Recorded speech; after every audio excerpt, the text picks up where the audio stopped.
Most crime, including murder and sexual assault, is done by men. Are men toxic? Are they inherently violent and inferior to women? These are some of the questions we're going to try to answer in this edition of The Commonwealth Matters. Hi, I'm Richard Nelson, your host. Joining us to talk further is Professor Nancy Pearcey, author of The Toxic War on Masculinity, How Christianity Reconciles the Sexes. Professor Pearcey is a professor and a scholar in residence at Houston Christian University.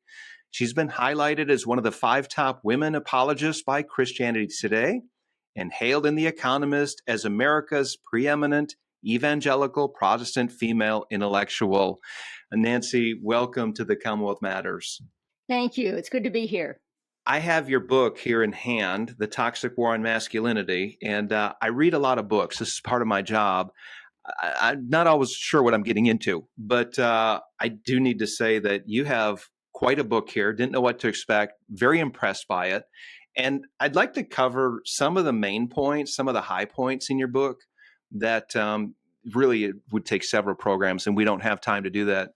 But I'm going to start out with this idea that there is a toxic war on masculinity. You say early on in your book that according to one media researcher, in his analysis of 2,000 mass media portrayals of men, he found that 75% of men were portrayed as villains, aggressors, perverts, and philanderers.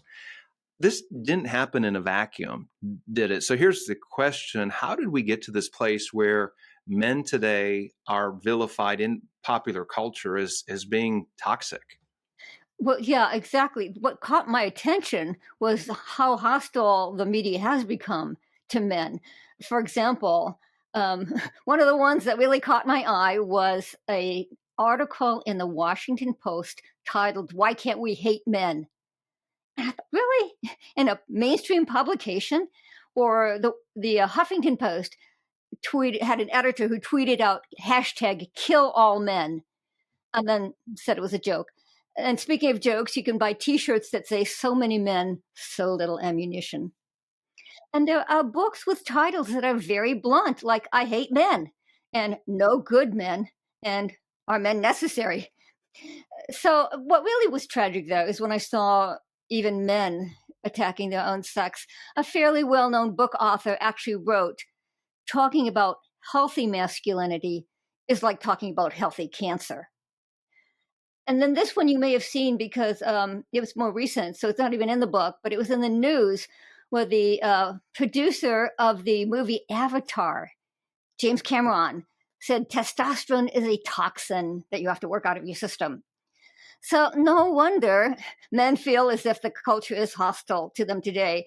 I do quote a psychotherapist who writes for the Wall Street Journal. And she said, especially younger men. Younger men are coming in feeling depressed, demoralized, and beaten down because they feel like they feel emasculated, is how she put it, because they're growing up in a culture that's hostile to masculinity. A 2020 survey here in America found that almost half of American men agree with the statement, these days society seems to punish men just for acting like men. So whether you agree with that or not, that's a lot of people who think that men are getting a bad deal today. And so that's why I think we need to pay attention to it. I think it's about time that we had some compassion on men and the negative social pressure that they're under today. And even in the church. I teach at a Christian university, Houston Christian. And when I told my class that I was writing a book on masculinity, one of my male students shot back, "What masculinity? It's been beaten out of us." So I thought, okay, that's why I have to write this book. I want to find a way to help men, to affirm and support men. I think we need to start at this basic idea. From a biblical view, there is a difference between male and female. We're both equally made in the image of God. Both male and female have equal dignity, equal value, equal worth. But there are clear biological differences between male and female, physiological differences as well. And men they do have more testosterone. They do have greater upper body strength. They are wired, if you will, generally differently than women. Do you think that there's something else going on here where we live in an age of expressive individualism, where people are told that they can determine their own sex, their own gender? Do you think that there's something related to that that would say that because you're male, that you're built biologically and physiologically different, trying to do away with that? Is this at play here as well? Well, yeah, and that's covering a lot of ground. On the one hand, I did find that I had to put this right at the beginning of my book, because people would say, "Well, what do you think is the difference between men and women then?" And I would have to say, well, let's just start with the biology. It's clear, like you said, men are bigger, stronger, faster. They have more fast twitch muscles, which means they can react more quickly. Um, because of testosterone, they are more aggressive in general, more risk taking. And we do have to affirm that as a baseline of the creative givens. This is how God made men. And we have to at least start with, we have to acknowledge that what God creates is good. And therefore, we have to acknowledge that these differences are good. I think some of the reason for feminism is that many people fear that if you acknowledge differences, somebody's going to be less than. And let's face it, that does happen. It's just normal. It's human that when we make a distinction, we often think one is better and one's worse. And so historically, it has in fact been true that feminine characteristics have been denigrated as, weak and inferior. And so at the same time we affirm men, we do have to make sure we're standing against feminism by saying, hey, we can acknowledge what's good about women too. And again, start with the basic biology. Women's superpower is that they can have children. And that spills over into their psychology as well, because to take care of an infant requires a certain quality of character. You have to be willing to be interrupted no matter what you're doing, right? Because when a child, when an infant is in distress, you don't, shove them aside and say, wait, I'm not done yet. You don't reason with them. You don't punish them. You meet their distress immediately. And you have to be very sensitive to nonverbal cues because they're not talking yet. And you have to be very sensitive to threats in the environment. So women become mama bears. And so I think we have to be very careful that we acknowledge the differences, but we don't ever let it become, a better or worse situation, that we're always affirming what's good about God's created order and God's design for men and women. Hi, Richard Nelson here. There's got to be a better way to engage politics. That's why I wrote a new book focusing on how Christians can lead the way. It's called Christianity and Politics, a memoir of spiritual formation and field guide for Christians in the public arena. This is a refreshing perspective on how believers can engage the political realm, and it's available for pre-order on Amazon today. So please check it out. I think you're going to find it helpful. Nancy, Christianity in particular is being attacked today by those who say it is misogynistic, patriarchal, that it hurts women, demeans women. In some cases, I guess you could find examples that would support that. But the biblical view, the biblical record does not say that, does not teach that. In fact, you make the case in your book that the Christian view of gender and marriage is a good for both men and women. You go on to say that, for example, devout Christian men have the lowest rates of divorce and the lowest rates of domestic violence of any other group that is surveyed out there. 73% of wives who hold conservative gender roles and attend church regularly are happier in their marriage and have higher quality marriages. And yet Christianity is being attacked as being part of the problem. How do you respond to that? Well, yes, this is, in the media narrative, certainly Christian men, especially theologically conservative Christian men, are exhibit A of toxic masculinity. I'll give you just one example. I have lots of them in my book. They were easy to find. But the co-founder of the Church Too movement, which followed the Me Too movement, the co-founder said, the theology of male headship feeds the rape culture that we see permeating American Christianity today. Well, that's an empirical claim. Is it true that holding to some sort of headship or authority in the home turns men into these overbearing, tyrannical patriarchs? Well, so the social scientists were listening to these charges and saying, "Where's your evidence? You're making these accusations, but where's your data?" And so they went out and did the studies. I quote about a dozen studies in my book by psychologists and sociologists. And to my own surprise, I didn't expect this myself. But yes, you were right. Evangelical Christian men test out as the most loving and engaged husbands and fathers. And the first question I always get is, well, what do their wives say? If the wife is sitting right next to her husband, of course she said that.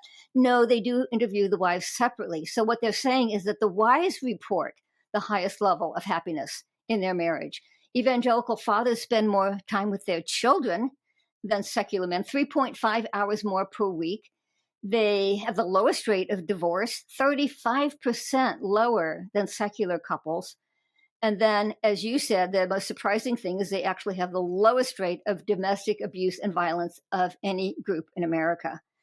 And so the quote that you gave, the 73%, that's from Brad Wilcox. He's a sociologist at the University of Virginia. He did the largest study. And to give you a sense of his stature, he writes in places like the New York Times.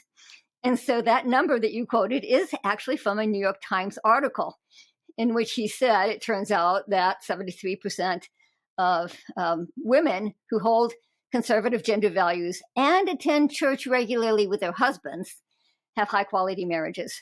And by the way, he then turns to his secular colleagues, because sociology does tend to be a more secularized field. And he says academics need to cast aside their prejudices against religious conservatives and evangelicals in particular, because Protestant evangelical men test out as the most loving and engaged husbands and fathers. So this is not a pep talk from some religious leader, right? This is solid empirical research. This is evidence-based findings that we should be very confident about, well, first bringing into our churches, because it's not there yet. I had to go digging in the academic literature to find this, so we need to bring it into our churches. And we should also be confident bringing it into the public square to counter the negative secular narrative that's in the media today. Very good.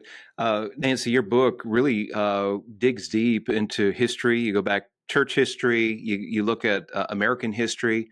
And one of the things you point to, a period of history that has hurt the home and hurt marriages and strong families, is the time of industrialization. And that happened in this country between 1750 to 1850. And you say that it took a toll on manhood, is it wrested men from their homes where he and his wife worked side by side.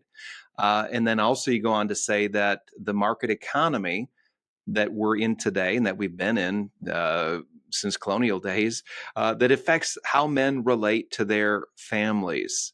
So industrialization, I mean, that's something nobody was going to stop that unless you become Amish or Mennonite. Where do men go? I mean, is your solution for men to go? And I know this is a lot here, but how do we, as Christian men who care about strong families and we care about healthy marriages, how do we, taking what you shared in your book, that industrialization and taking man out of the home and this a man and woman, a husband and wife working side by side, is that something you're saying that we should go back to in order to have stronger families and stronger marriages? I got into it because I wanted to explain where the negative view of masculinity came from, because most people think 1960s, second wave feminism, and I found I had to go much further back. Like you say, the Industrial Revolution was a huge change, because before that, men and women worked side by side on the family farm, the family industry, the family business. And so there was an interrelationship between husband and wife, an interdependence that was lost with the Industrial Revolution. The Industrial Revolution took work out of the home. And as a result, men had to follow their work out of the home into factories and offices. And for the first time in American history, men were not working alongside their family members, right? People they loved and had a moral bond with. Instead, they were working as individuals in competition with other men. And that's a very different work environment. And this is when you see the literature change, not in the 1960s, more like the 1860s. You start to see the literature change in terms of people saying that men were losing the caretaking ethos that they'd had in an earlier age, that even secular historians say that in the colonial era, the ideal for manhood was duty to God and man. So very duty and service driven. Well, people began to complain that men working as individuals in the industrialized workplace tend to be focused much more on their individual achievement, individual accomplishment, career success. I was surprised when I read the literature of the day how often they complained that men were turning their career into an idol.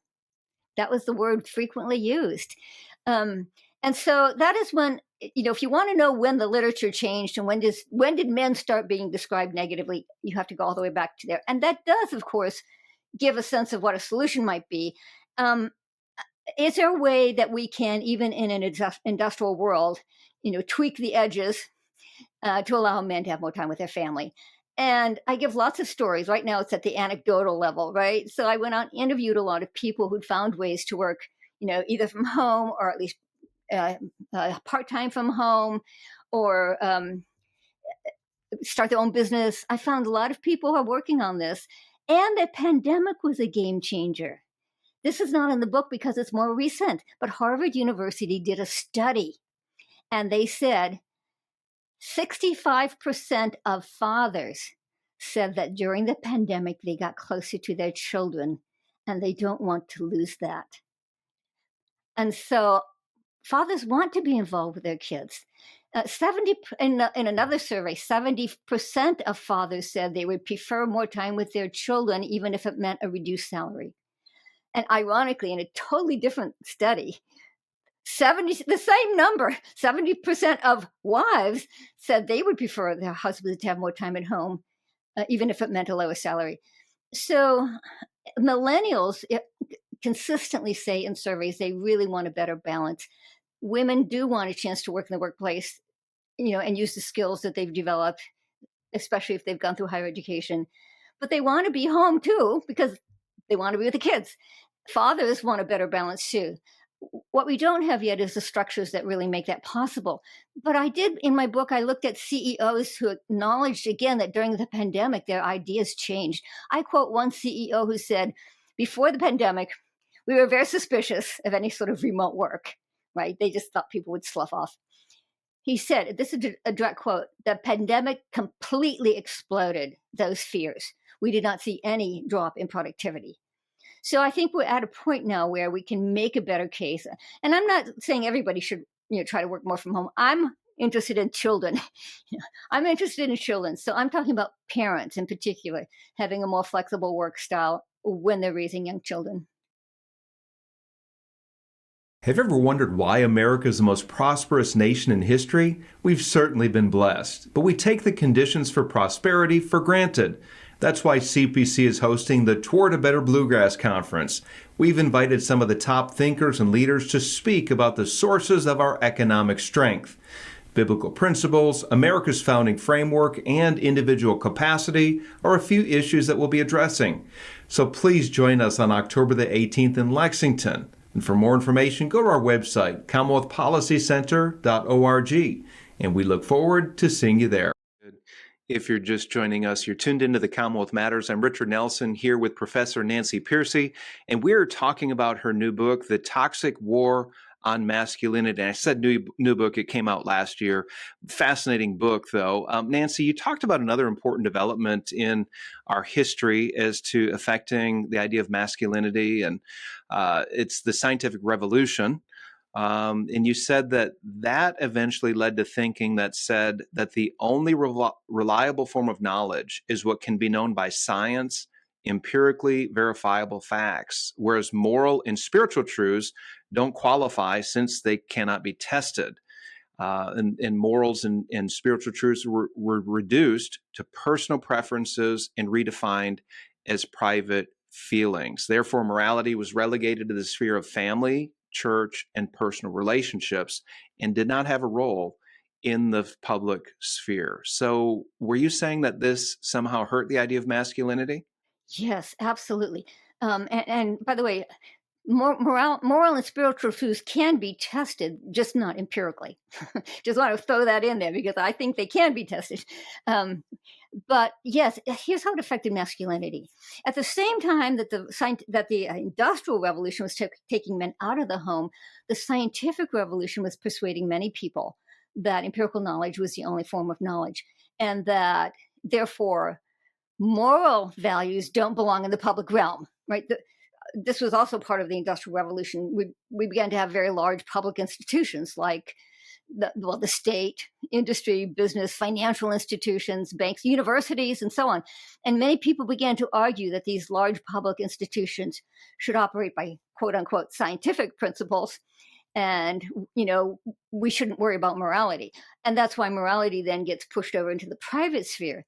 Well, what does that mean? That means that men are the ones at that time getting that secularized education, working in that secularized work environment.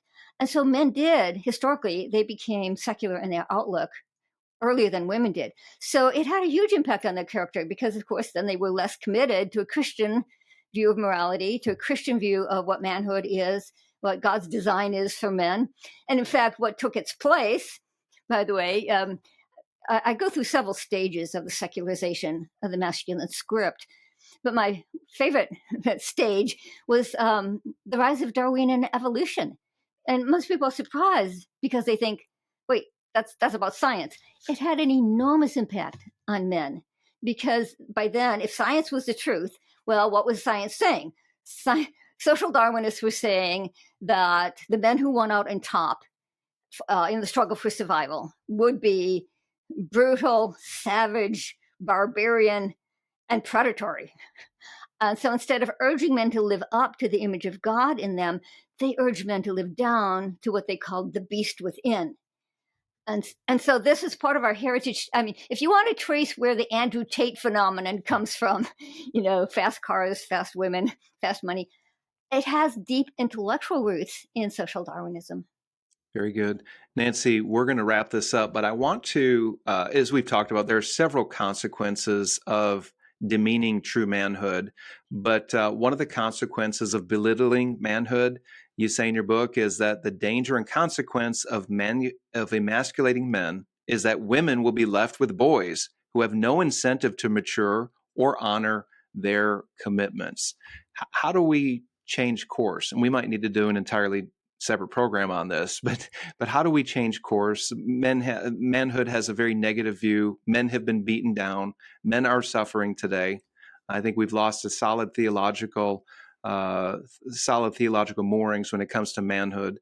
But how do we change course? Is there a particular place we need to begin? Well, that's kind of the big question, right? About what is a biblical view of manhood and how do we have a more positive understanding of the biblical view. A lot of boys are just dropping out, right? They're dropping out of dating. They're not even trying to form relationships anymore. They're spending their time, the classic image of the 23-year-old who's in his mother's basement playing video games is a little bit too true. I thought maybe I would tell you how a liberal person changed, because sometimes it's fun to see how a Christian view becomes so compelling that it even persuades a liberal.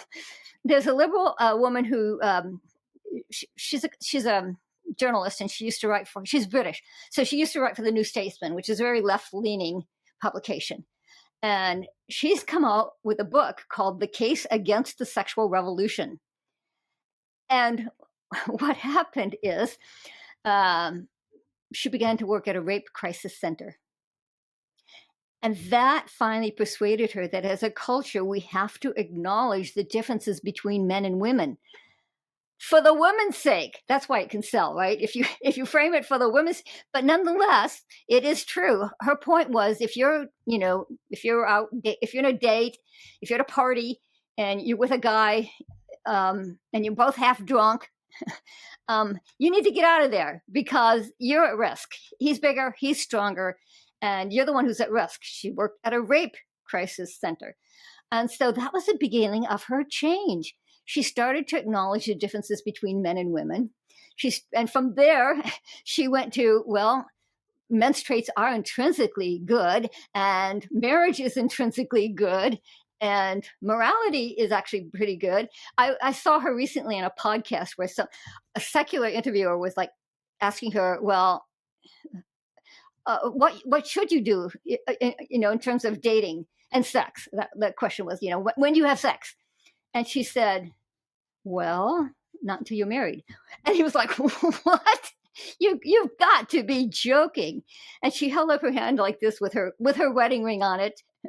And she said, you don't want to have sex with a man until you're pretty sure he's going to stick around and help take care of any children that result. And this ring is a pretty good guarantee. It's amazing to watch somebody who is very leftist move over into, and by the way, I hear through mutual friends that she is checking out churches now. So read the book if you want to, for a fun example of a very liberal person who's come to a conservative and perhaps even Christian perspective on all of these issues of sex and gender and dating and marriage. I mean, you won't learn anything new because she's just discovering what we already know as Christians.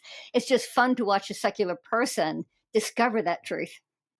That's good. That's a good note to close on.